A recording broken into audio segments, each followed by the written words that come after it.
Heyo everybody, Haku here with my live reaction or read through for Kubera Season 2 episodes 165. Not sure how many I'm going to do, so this is titled Loser, I think, so we're starting Loser, and this has 9 parts, and then there's a 4-part one, a 3-part one, and then just the afterword at the end of the season, and that's all that's left.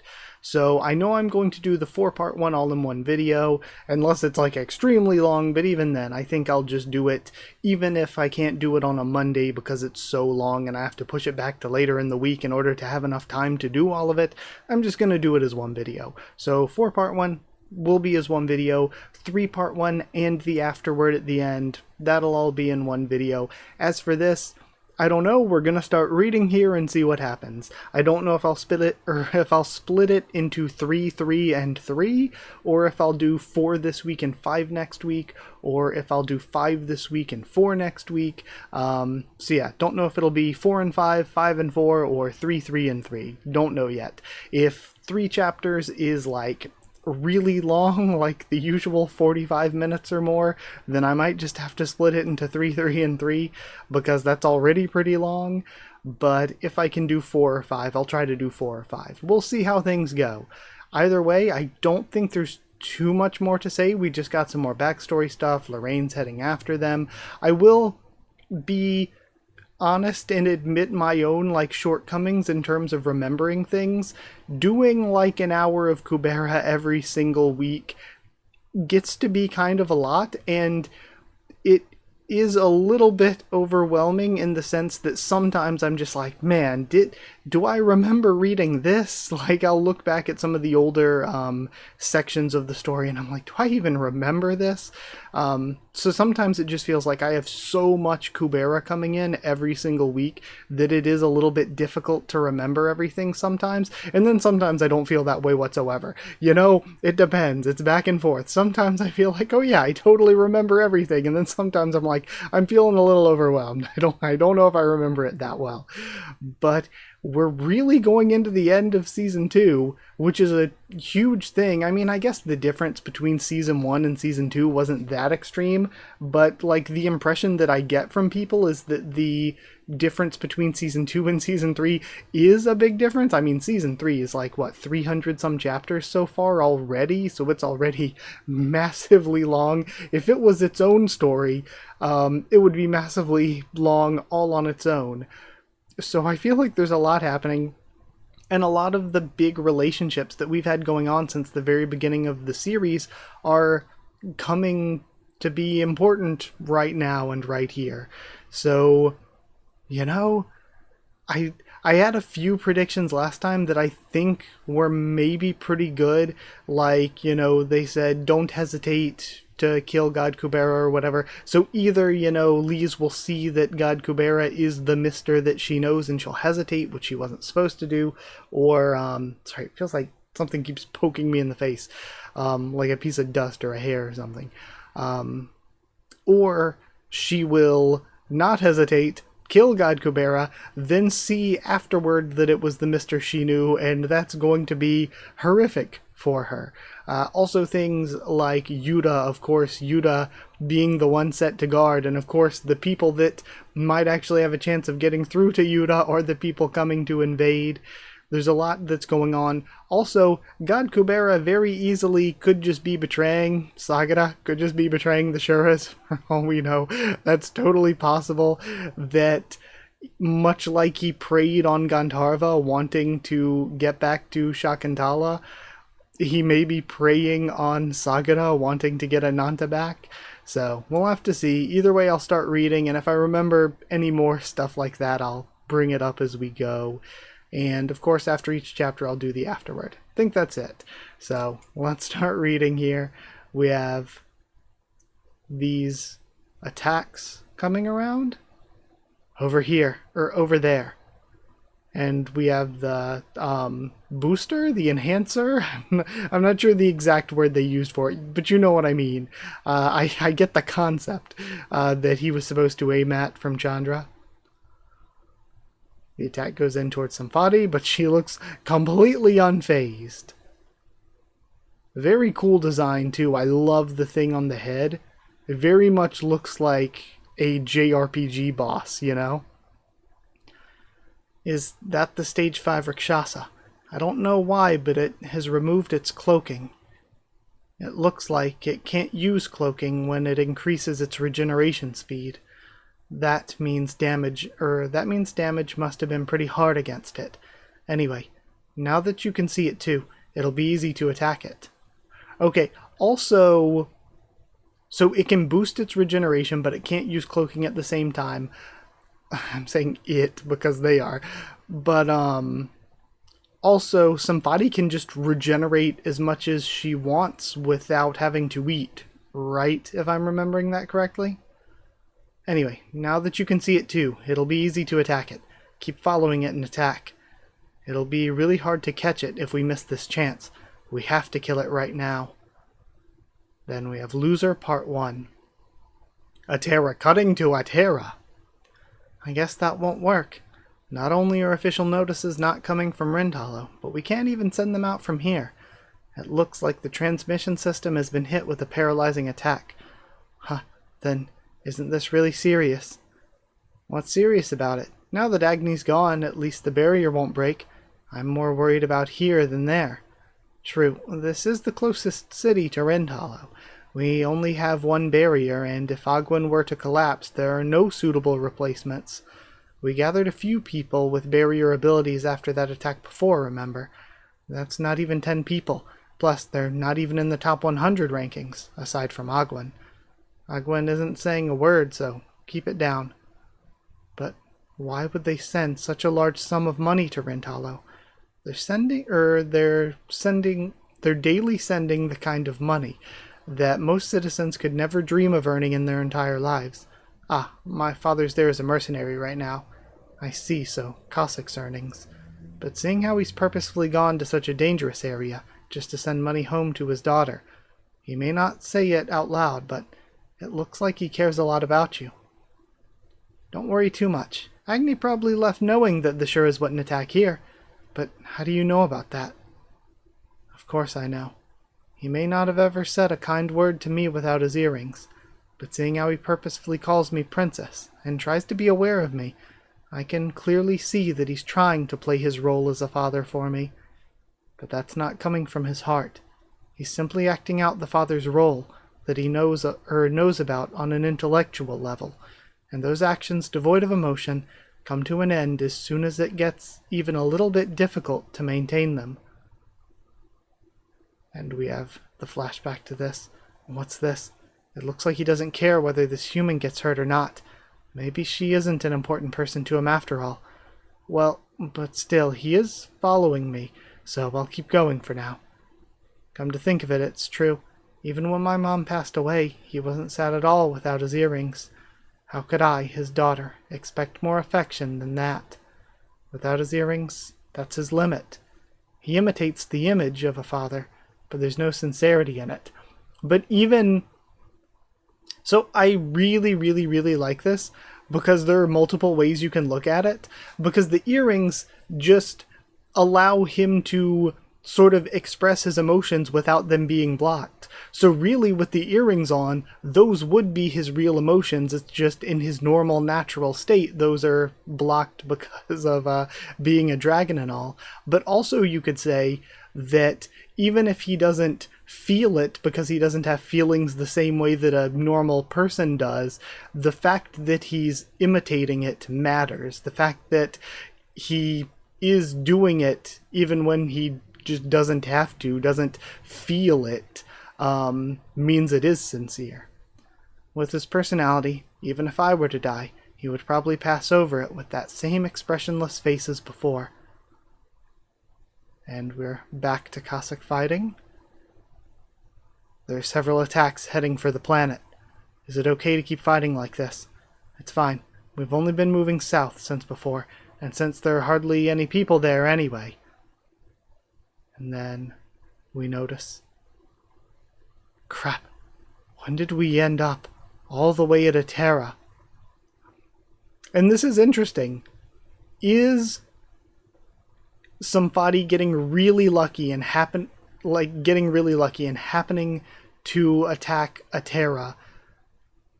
Or is Samphati just going after whatever looks populated? I mean, like, that's kind of the same thing. Just going after whatever looks populated, getting lucky that it's a Terra, or does somebody have info on Kasak? We're above a Terra. I thought it was strange that it would just stay in the same place dodging us when it was moving so quickly before. It looks like from the very start, it intended to take the city hostage while the gods were gone. And Samphati smiles. If it decides to attack the city, the city would collapse in an instant without the gods there. Chandra, don't you have a skill that lets you go right to the city like Agni? Go to a Terra right away and take over the barrier. Then a Terra will be safe.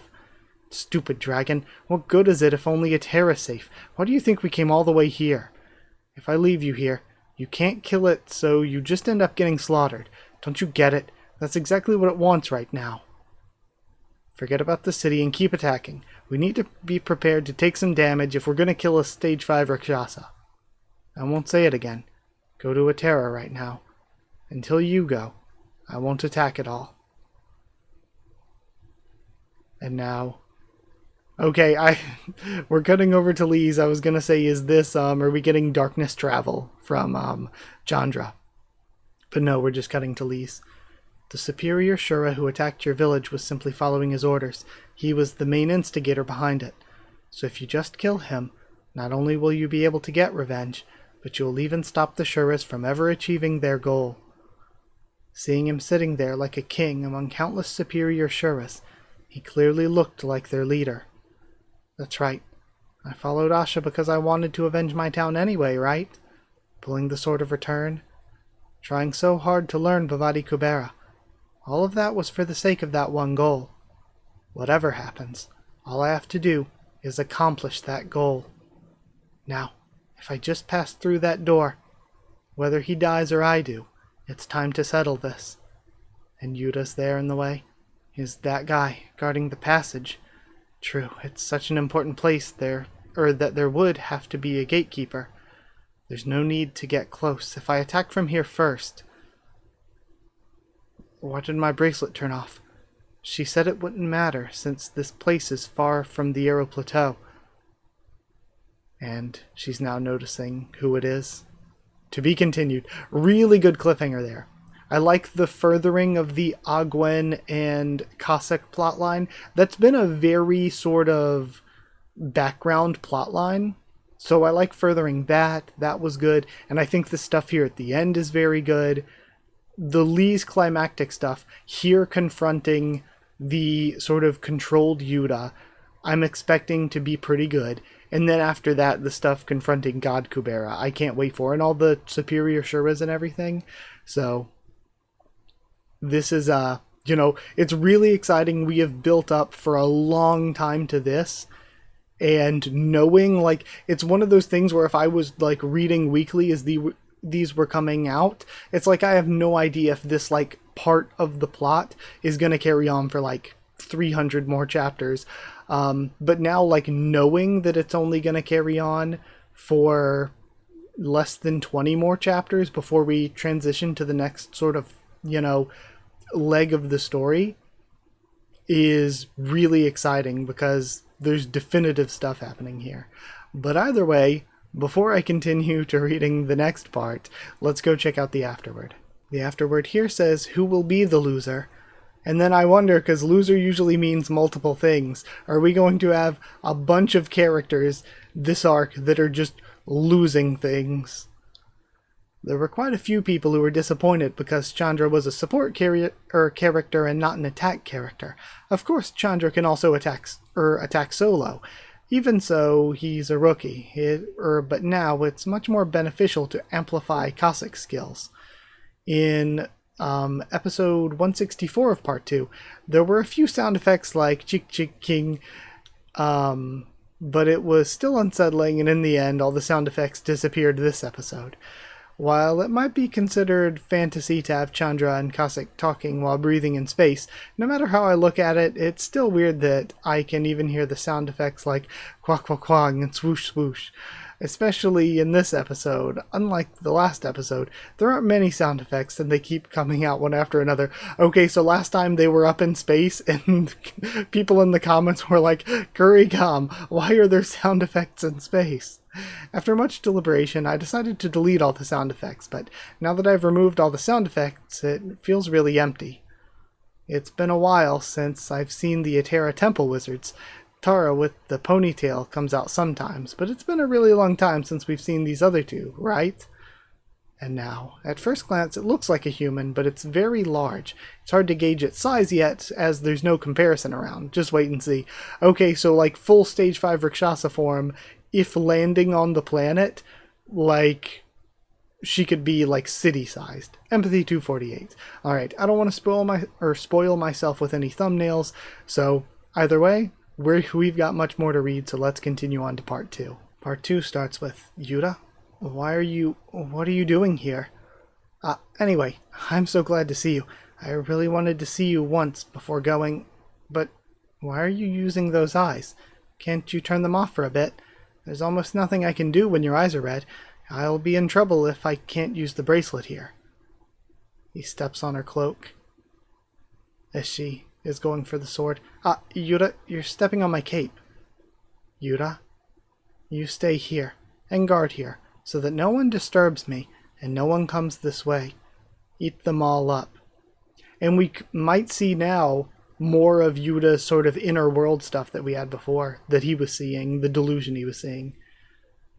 Eat them all up, just like you've survived so far. Are you asking me to give the cape back? Then I'll give it to you. I don't even know what to use this for. I was just wearing it because you gave it to me. He leans in. Hold on, Yuta. I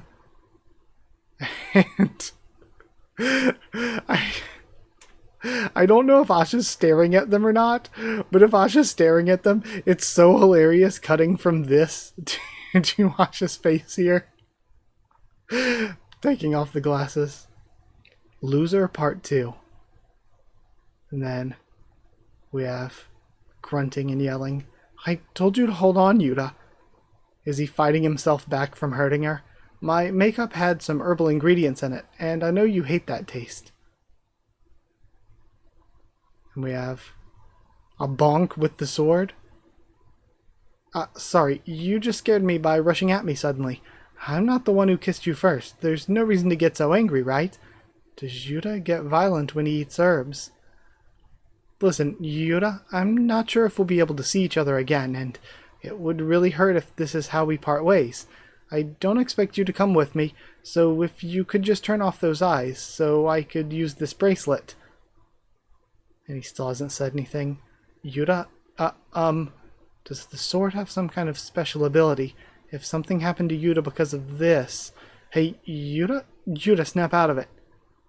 And she starts shaking him. Are we going back into his inner world? Yeah, okay. What's going on? Why am I suddenly nauseous and my head hurts like crazy? Jatayu? How? There's no way Jatayu's in front of me right now. Huh? Where am I? Why does this look like the Shura world? No, I was definitely somewhere else. I'm assuming Shura City should be the Shura world. I was definitely trying to save someone. Okay, so now he's like coming to his senses within the delusion. And he thinks about when he saw the figure of Lise leaping from the cliff. He notices, that's right, Lise. I was trying to save Lise. Who are you? Why do you look like Jatayu? What did you do to Lise? This must be a psychological transcendental skill, right? If this were reality, there's no way I'd be a little kid like this. Shut up. There's no way most people would recover their consciousness after a shock like this. But I guess with my real body fighting somewhere else, my focus here was blurred for a moment. So again, this is crazy. Samphati has to actively, consciously keep this up while she's also fighting. Too bad. I was hoping to do the same thing to you that you did to Jatayu. What? The tone of her voice is totally different. Not only is she not Jatayu, but She's not even Jatayu's age. She must be at least a stage 4 Rakshasa. Although it's different from the way in which human voices are transmitted, each Rakshasa has their own unique tone, which gradually gets more mature depending on their level. So basically, their voice just but in Shura language. With my real body busy fighting, I can't keep concentrating on here forever. With the situation being the way that it is, I'll just do something simpler. And, you're awake, Yuta. I thought I was the only one who could hold the Sword of Return. How can Yuta, right? He said before when they first met that the rules don't apply to him. And he grabs her by the throat. With her magic and transcendental skills all blocked, and even her weapon taken away, how long can a human last up against a Rakshasa? So she is directly taking control of his body instead of just fooling him. And I would assume that this is taking even more concentration from her here, so her concentration on the fight is maybe going to be temporarily away. No, stop it. If this is because of Jatayu, that was all my fault. Lise has nothing to do with this. Just torture me. Me. I'm torturing you right now. There have already been plenty of chances to simply inflict physical pain, like beating you or killing you, but that's too light a punishment compared to what you've done. My true revenge will be completed with psychological pain. So just like me, see what it feels like to lose someone precious to you. To be continued. And we know that the only thing driving Samphati forward was revenge. So it might seem like she's going a bit far, but from her perspective, this is like the one goal, the thing that she's been after.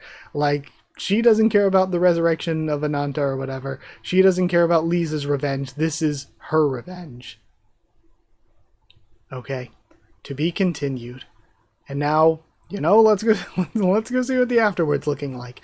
This was a little bit short, so I'm thinking, if we can get through the next chapter or two shorter, maybe I can do 4 or 5. We'll see how it goes. Let's go read the afterward. Afterward this time says, as you can see, the return of the Black Sword the Sword of Return, I'm assuming, has a long handle for both hands. Lise usually holds it with one hand. The reason why 3 was not included in the author's note is because he didn't intend to kiss her, but to actually eat her. This is invalid. Then Yuta's upset because he ate herbs. Lise thinks so. Lise possesses the power to defeat 51 Songpans, even while wearing a bracelet. With that power, she wields divine items. If it were a normal person, their face would have been smashed. This Jatayu is in the second stage of growth. The Yuta that is facing Jatayu is in the first stage. Step 2 Yuta is exactly what you see in the webtoon part 1 to early part 2. It's crazy because I would have thought that the Yuta we knew was... I would have thought that he was 3rd stage and has now gone to 4th stage to catch up with Marina and some of the others, but he's just gone from stage 2 to 3. So he still has a lot of potential growth when he's already this strong. And then Empathy 232. I also have to say, I freaking love Jatayu's design.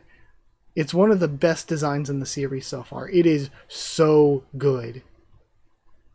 So yeah, moving on from there, I guess let's go read part 3. And honestly, I almost forgot to switch back to this screen. That would have been potentially a problem. Again, I don't know if I would actually get things taken down if I didn't have the filter. Not 1,000,000% sure, but that would have maybe been a little bad.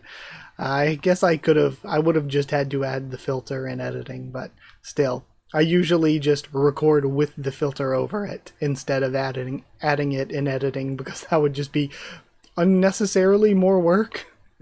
But we have 270 270 overall. I'm so used to saying that for Tower of God. Season 2 episode 167, part 3 of Loser. The pain of losing someone precious. That's right. I'm going to steal something precious from him and give him the same pain that I felt. But what if he never finds anyone precious? That won't happen. Even now there are 2 people who are precious to him. You don't mean Marina and Kalavinka, do you? That's right. But their parents are the top two members of our clan, so I'm just keeping them around for now. But Akasha will someday be the leader.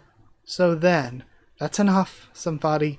Don't ever say that kind of thing anywhere else. So Samphati's just waiting for Akasha to take over and then is like, I can make his life even worse. I completely understand how you feel, since you were particularly fond of your sister.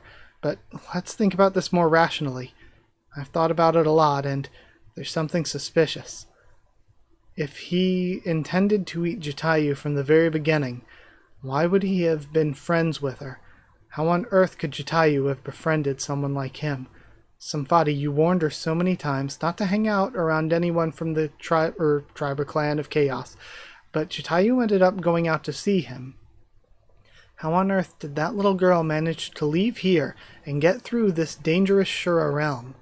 It makes no sense. It wouldn't be possible unless someone was watching over her. So Samphati, it seems to me like at least a primeval god, or maybe a Gnostica. No, this was all his own doing. It was not a primeval god or a Gnostica. He's just a bad guy. Definitely. He must be. And so, I wonder if there's something to be said about this. So, I was thinking when Akasha was bringing this up, that potentially this is just more meddling from forces like Vishnu, just manipulating things in the background to go a certain way. And I don't know if that is the case, or Yuta is incredibly special. He is like, I don't remember, is Kali one of the primeval gods or not? I feel like Kali was one of the gods that came a little afterward, right? But Kali is both that and also kind of a Gnostica with the Taraka part of herself and all the names that she took and everything. And I guess maybe Yuta is carrying on that power by being, I kept calling him the Name Eater, and saying that, maybe that's why he needs to feed on things while they're alive. Also, he basically just killed Jatayu and took her name. So I wonder if it is just that Yuta is such a special existence, it was all his own doing, or if this is just the mentality of Samphati. Samphati doesn't want to hear that somebody else had to be involved because that's too complex, that's too nuanced. Samphati needs Yuta to be a bad guy. Samphati needs Yuta to be evil. Samphati needs Yuta to just be this cold murderer that killed her sister. Because if not, then what is her revenge? What is her goal moving forward? It's one thing if this evil bad guy killed your sister and you're like, okay, I can make his life a living hell. I can just do whatever to get my revenge on this guy. But it's completely different if she was killed by somebody who actually cared about her and didn't want to kill her. Then, you're left with this hole where the person in your life is missing now, but there's no revenge to be had. So, again, I don't know if a part of it is true and Yuta really is just, this special existence. Not that he's evil, because we know he didn't want to or anything. But we don't know if it's a case of his existence or if this is just somebody like, I can't hear nuance. I can't. I need to get my revenge because if not, it's too painful. The conversation has stopped here again. She always repeats that like a parrot, as if she's never heard this before. What she needs is not someone to get revenge on, but rather someone on whom she can get revenge. And again, yeah, this is kind of what I'm saying. Like someone that it's justified to get revenge on. It's not that she needs a person to get revenge on. It's that she needs for that person to exist. She doesn't even want to know who the real enemy is. Is it because the goal of her growth would be denied if she found out that there were someone behind this on whom she couldn't get revenge? If I keep insisting here, it might cause that last bit of personality she's barely maintaining to collapse. You're right, Samphati. He's the bad one. If he ever finds anyone precious to him, then you should take them away and get revenge on him. However, you may not lay a finger on Marna and Kalavinka until I give you my permission. Alright, so Akusha is sketchy behind the scenes because this is a until I give you my permission scenario. Thank you for supporting me, Mother. I didn't think the price of growing through that deal would be so harsh. It was Samphati's choice to make that deal in spite of knowing the penalty, so I can't turn things back now. Someday, the things that she lost at the cost of gaining that power will turn to poison. And this feels like a parallel to Asha, in a way. Asha needed revenge and needed somebody to get revenge on. We still don't know the details yet. We still don't know why or anything. But maybe we don't know how at fault God Kubera is. Maybe it's not that even God Kubera purposefully did something that horrible to Asha, but rather Asha, much like Samphati, needed somebody to be at fault, needed somebody to get revenge on. Because if not, the pain is too great.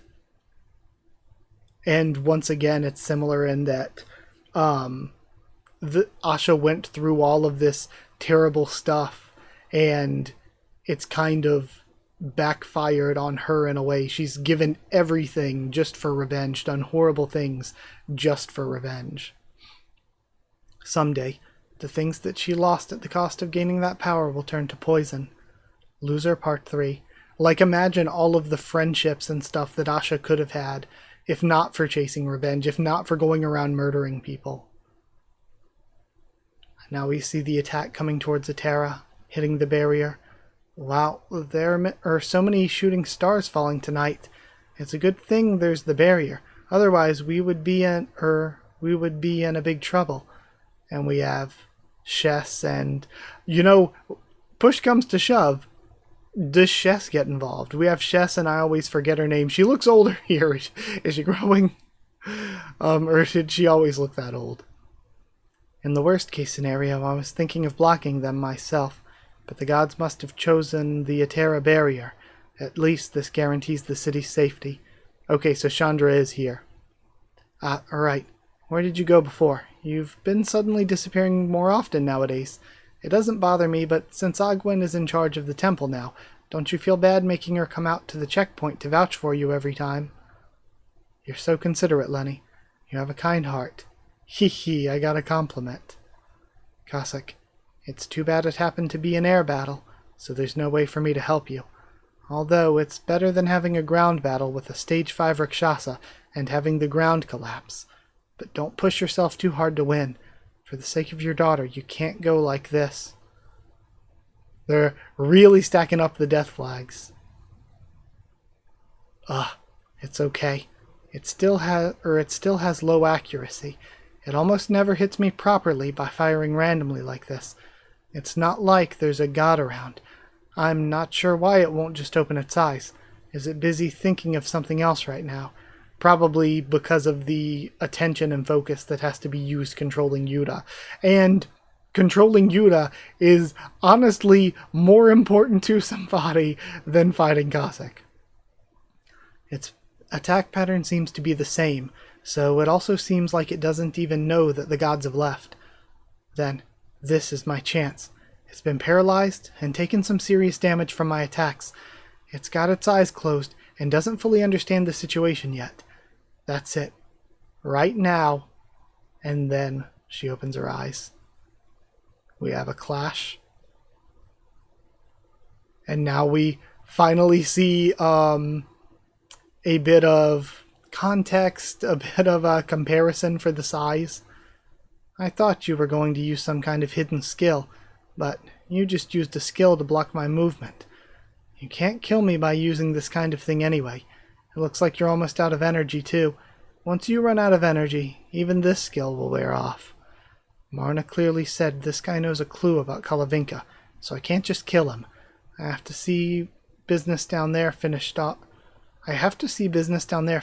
with my own eyes. But why did the situation have to be like this? I need to finish up here quickly and go. Why don't you stop now? Honestly, there's no need for you to push yourself to fight like this, right? Whatever happens to that planet, you can always just go to a different planet. There are countless humans living on that planet, he says. So, why would you be so considerate of those inferior creatures? If it's because you're a half-blood, I suggest you start changing your mind now. You inherited all of your power from the Shura side of your family anyway, and the humans haven't given you anything. They've just made you born to live a short life of 400 years. Every time I see you, I feel like it's so hard to accept your way of thinking. Is that always all you think about? This is why I have no choice but to keep Kalavinka's whereabouts hidden from you. Is he asking for a fight? He knows that I can't kill him because of Kalavinka. So, what do you intend to do here? Just surrender and back down before you waste all of your energy and your Shura form wears off, while I'm showing mercy to you. Mercy? What a joke.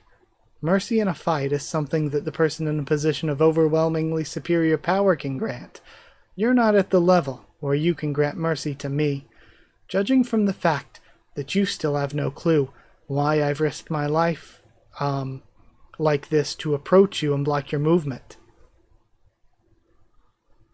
And we have this purple void. Is he pushing her into the Taraka void? Is this Crescent Gate? Go ahead and use that fancy transcendental skill of yours in there. Okay, so he might be just pulling the move of push her into a different realm and it'll at least distract her for a bit, at the very least. Okay. Big dragon brain plans. Alright, okay. You know what? I underestimated Kasak here. Okay, though. Let's see what the afterward is. That was a really good chapter again. I'm really liking all the action and everything. Let's go see the afterward and then decide what to do about doing more.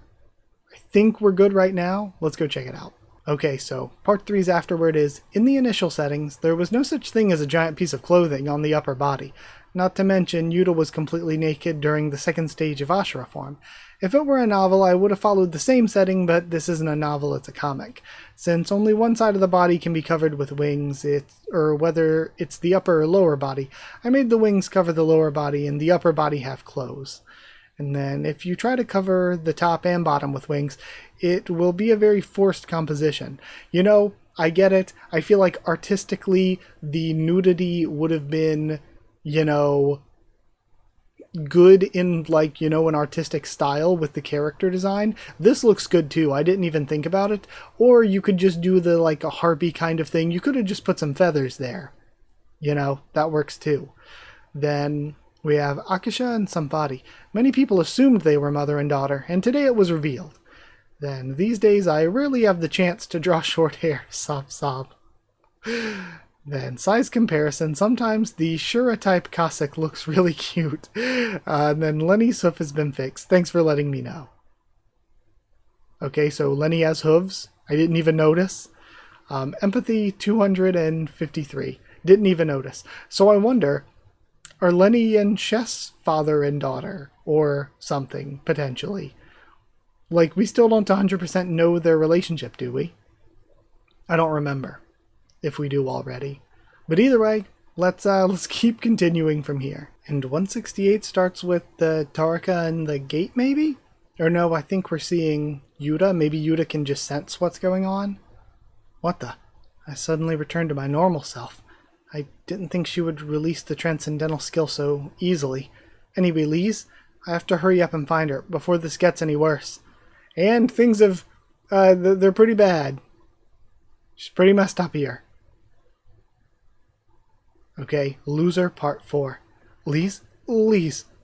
What a relief she's still breathing. But I can't leave her here like this. I have to take her to someone who can use a recovery magic. Asha shows up. Asha, good timing. Could you use a recovery magic on Lise? On the transport ship. I saw your scarf next to Lise. I sent that scarf so far away, but this time, you actually combined it with the hide of bondage and attached it to her. Very interesting.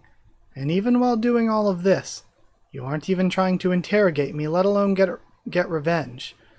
I've been wondering for a long time. If you like her so much, Why aren't you doing anything? You know better than anyone why I kept her by my side, and what I was thinking when looking at her. So why would you just stand by watching? That's right. Come to think of it, you're on very familiar terms with him as well, aren't you? You must have known from the start that I was a threat to Lise, and yet you did nothing about it, as if you were trying to help me. Asha, shall I ask that question one last time? Yuta, if Lise and I fight, whose side will you take? And that's what he was asked before. Yuta, are you okay? You looked so strange before. I thought you were just a bit angry, but that didn't seem right. And I wonder then, there are two options here that I'm thinking about. Maybe he said he would be on Asha's side because he, even though the way she's going about it is bad, we know that Yuta is not really fully against, doing bad things for what he thinks is right. Maybe he thinks that in the end, Asha is right, because his perspective is different. He's not a human or anything. Maybe he thinks that what Asha's doing is right in a general sense, and he's like, I would side with you, in which case she's like, okay, good, I'll heal Lise up. This is all sort of part of the plan. And that doesn't mean he doesn't care about Lise, just that there were things more important to him, or what he thinks in the grand scheme of things, because, again, we're getting into holding the universe together type stuff, really. But then, he could have said he would side with Lise, and she revived Lise anyway, maybe because Asha's even more deep than what we're seeing so far. Yuta, are you okay? You looked so strange before. I thought you were just a bit angry, but that didn't seem right. I didn't think the herbs would cause you that much of a problem. Sorry, you're okay now, right? And he pulls her hand away. Looks over. Your body should be all recovered. So go in before it gets any later. You haven't forgotten about what you have to do, right? Yuta will stay behind and use his eyes to block transcendentals from the other Shuras. But you have to kill the guy yourself. Got it? But if Yuta uses his eyes, I can't use magic or transcendental energy either. It won't affect you. Yuta will make an exception for you. I didn't know about that. I thought he just blocked anything that passed his eyes. What do you know about Yuta for you to be able to make a guess like that? Yuta's abilities have nothing to do with his range of vision. Has Yuta ever told you even once what realm he's from, what kind of powers he has, and why he's in the human world? You didn't even know that Yuta was able to hold the Sword of Return. Of course I knew everything. Yuta and I have shared a critical secret for ages. Yuta knew all about the fact that I had been killing Kuberas, and that I was thinking about killing you. Huh? You probably felt abandoned by me and wanted to see Yuta, right? So naive. Yuta's always been on the same side as me. And this is interesting. I don't necessarily think Asha's lying here. I mean, obviously we know most of this to be true. But I think it's all about the reason that Asha's doing it here. Because you would think that Asha has no real reason to be honest with Lise about this in this moment. But it is interesting. We'll have to see where it goes. There's a silence between them. Alright. Well, I'm not sure why you're talking about that now, but I understand. Anyway, I'll go now. And again, really good. Again, she's bringing up, I don't know why you're saying it now, but also we're getting this dark but sinister, like honest version of what was happening way earlier in the series, where she felt like everybody had their secrets that they were all talking about and keeping from her, and she was just putting on a smile and being like, whatever, I'll go along with it. And here we're having it at the most serious, honest point where it's like, yeah, we all have these secrets that we've been keeping from you the entire time, and she's having to just be like, well, I'll go along with it. I feel safe. Having the strongest magician, and even a Rakshasa helping me with my revenge. It doesn't matter. I've been alone since the day my village disappeared anyway. It's just that I was so powerless and unsure of the idea of revenge at the time. I was just hoping to find some kind of hope to go on surviving. That's why I tried to make friends. Yeah, that's all. Now I've gotten power, and there's a chance for me to get revenge. So it doesn't matter if they were all fake friends. It doesn't matter. Really. And she steps through. Again, that's such a cool, interesting scene. What they're doing here with her character. Okay. It's one of those things where Loser, she is much like Asha is, much like Samphati is, all of them losing everything, just chasing revenge. It doesn't matter, really. Lise, there's no way for me to help you here, except for blocking transcendental skills. I don't mind whether you misunderstand or hate me, but don't die, please. Phew, I can't seem to calm down. This isn't good. It'll cause problems with my vigor. And we see God Kubera. Come to think of it, that man was hiding all kinds of stuff from me too. He said that he already knew Asha, and that at first he had come to kill me. Then is he on Asha's side too? Huh. What does it matter now, whose side he's on? Just please don't show up here, mister. If I get backstabbed any more here, I feel like I might collapse before I even try to get revenge. And yeah, we're just completely setting it up more. She brings him up in a positive light, but he is potentially the biggest traitor of them all. And we have him in his golden armor, to be continued. Okay, how long was that? That was only 8 minutes. I will... it's probably been close to an hour already for me recording. I don't know if I'll do one more here. I'll go ahead and get 5 done this week, and then do 4 next week. So one more for this time, and before we get into the last one, let's go look at the afterword. The afterword says, "Why are you wearing that helmet?" Then the scene where Lise collapsed may be a bit cruel, but there's a reason it was drawn that way. The hint is the Sword of Return. Then I think that if you were to pick just the 2 of the main characters, the one with the most complex relationship would be Yuta and Asha. Actually, I thought the readers would be upset when it was revealed in episode 119 of part 2 that Yuta knew about the possibility of Asha harming Lise but turned a blind eye to it. Well, that was just my guess. It felt like it was just a passing line. Some people think that Yuta really hated Asha, but if that were true, there's a chance that Asha would still be alive. I'm thinking that it really meant there isn't a chance. Like, if Yuta really hated Asha, Yuta could have just killed her. Then, the range of Yuta's eyes is unrelated to the range of vision. The simplest evidence is the scene in Part 2, Episode 82, where people's magic gets extinguished. There are many other clues. There was even a direct line saying, it wouldn't be a childish idea to use transcendence in a blind spot. If this was limited to the field of vision, then Marina would have just moved behind him and used his transcendental skill, so there would have been no need to gouge out Yuta's eyes. That doesn't mean it's unlimited, then it would be a complete balance collapse, a fraudulent character. It does have a range, but that doesn't mean it's not a field of vision. There are scenes where other characters anticipate the ability within their field of vision, but these are only their predictions. Empathy 230. I think it's much like the Shura speak isn't literal, like making noises with their mouths, but they do have their own voices. It's one of those things where the field of vision isn't a literal light going into his eyeballs, but it is still a field of vision, just not in the literal scientific way.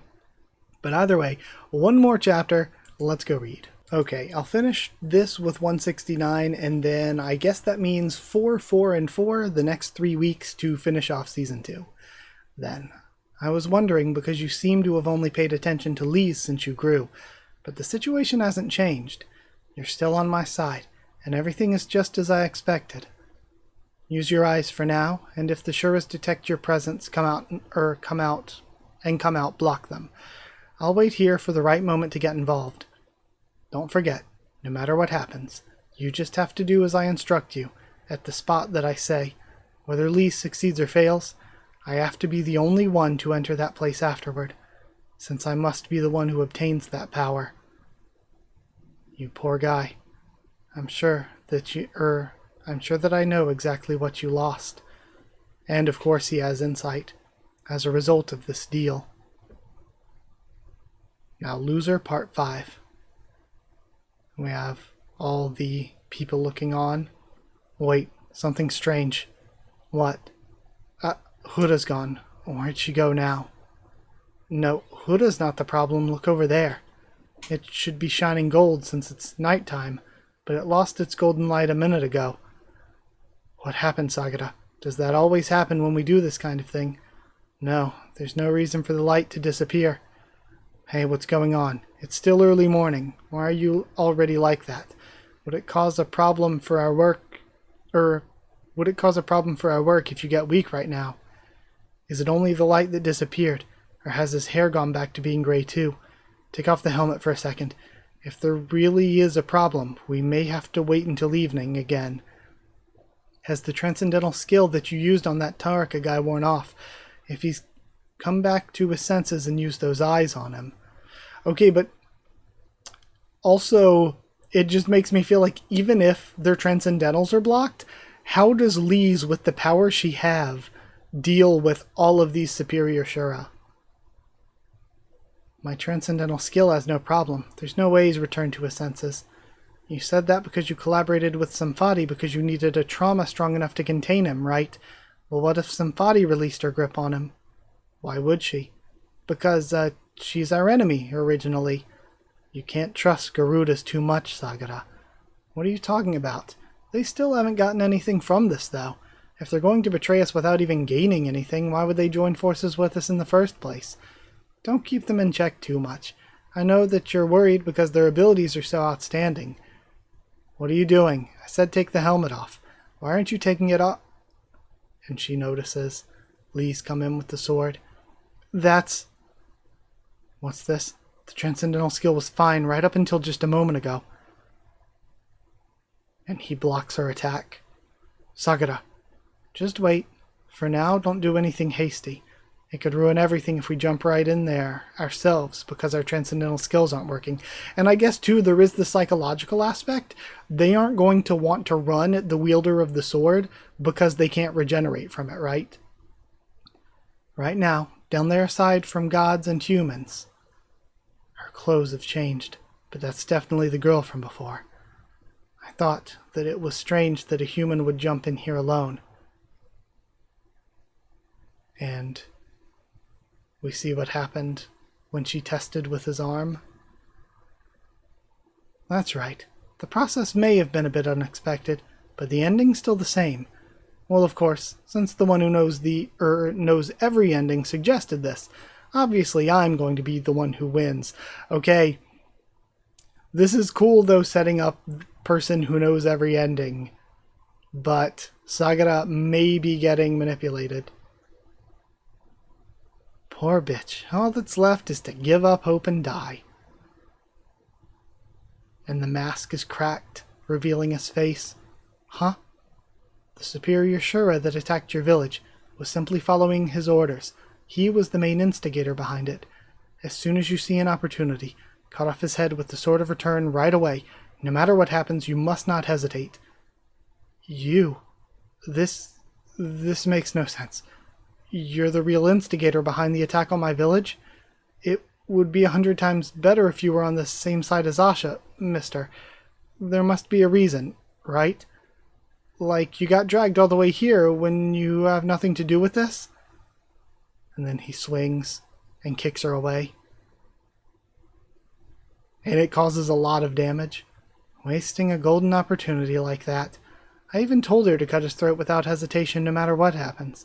But right until the very end, your daughter can't seem to do anything right. I was as tolerant as I could be. Ultimately, your daughter's the one who ruined that opportunity. So now even if I finished this myself, there's no reason for me to feel sorry toward you, Rowley's. This is finally the end of my tiresome relationship with you. But Lorraine Kitsasha,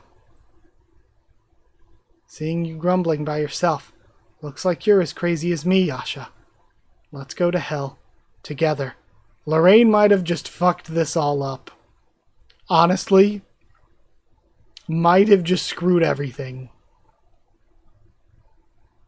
Oof. I will end here. Heck of a cliffhanger, but I guess that's actually kind of good. It makes it exciting to see what happens next time. Lorraine may have just messed everything up for everybody. Because now if we make all these sacrifices, do all these evil things, and then still don't succeed... It's like, okay, Asha did all these things, still didn't succeed. That kind of wasted everything. Lise did all these things, still didn't succeed. Kind of wasted everything. Samphati did all these things, still didn't succeed. Wasted everything. Might be losers for real. To be continued. Well, let's check the afterward, and then I guess that's it for this week. And I forgot to translate it. Hold on, give me a second. There we go.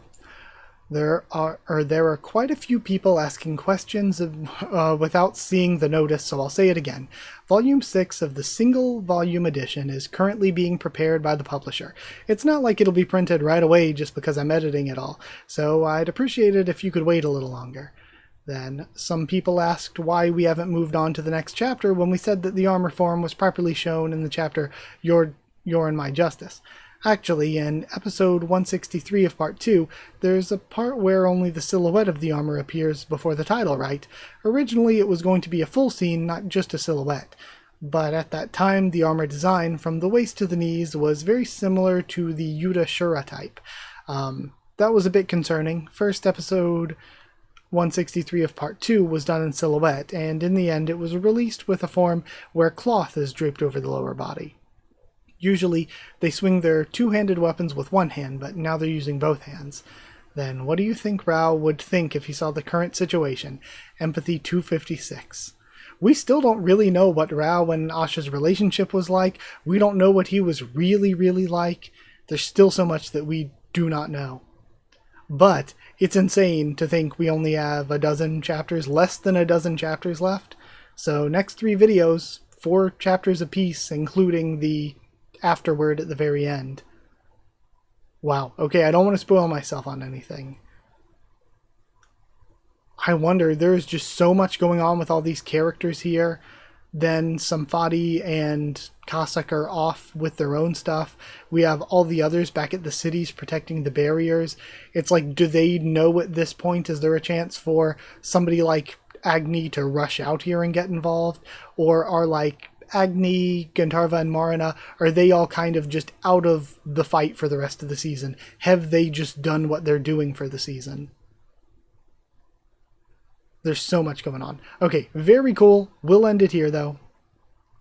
So yeah, thank you so much. Like if you didn't like the video. Comment down there to tell me what you thought of these chapters, my first thoughts and reaction to them. Subscribe for more Kubera, much more on the channel. Follow on Twitter if you want. If you want to link to the Discord server, it's free and open for anyone. If you want to help support the channel by sharing or by dropping a super thanks, it's extremely appreciated. And if you want to help the channel by becoming a member or patron to help me keep making videos, get One Piece videos a bit early, get your name at the end of videos, then hit join down below to become a member. Go to patreon.com/Haku of the Tubes, or a link will be in the description. Still haven't updated this in a few days, sorry about that. But thank you to members and patrons, chosen regulars Evan Hawley and Bertie Wooster, Magical Girls, Evernono JA and The D-Ben, Cherryton Student, David Langstaff, Slayer Candidates, ST and Stan Cedar, and Pure Elements, Pate RDL, and Elsa the Storyteller. Thank you so much for your support, thank you for watching, and we'll see you all next time.